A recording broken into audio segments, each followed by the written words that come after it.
অযথা জীবনকে এইভাবে বৃথা কাজে অযথা নষ্ট করো না। সামান্য সাধিষ্ঠানের প্রলোভনে তোমরা অযথা সময় নষ্ট করে এই বৃহৎ বিরাট উদ্দেশ্যকে বেহুদা অবহেলায় তাচ্ছিল্য করে ফেলে দিও না, নষ্ট করে দিও না।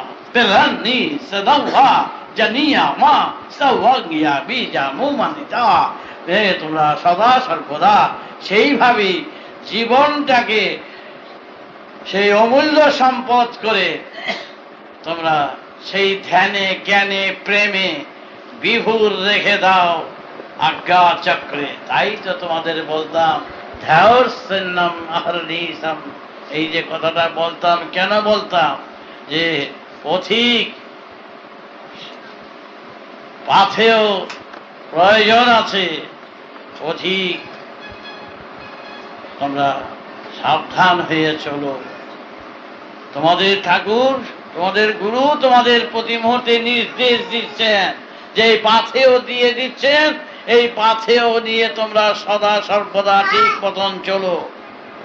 তোমরা হারিয়ে ফেলো না তোমাদের সেই অমূল্য বস্তু। তরিনাজি জানাম তসুহু বিকি সনাবাদি তামাম। এই অমূল্য জীবন যা সৃষ্টি হয়েছে, এক জীবনই যাহা হওয়া উচিত, এক জীবনই যাতে সফল করতে পারো সেই চিন্তাই করো, হতে বাধ্য। সেইভাবেই তোমাদের তৈরি করা হচ্ছে।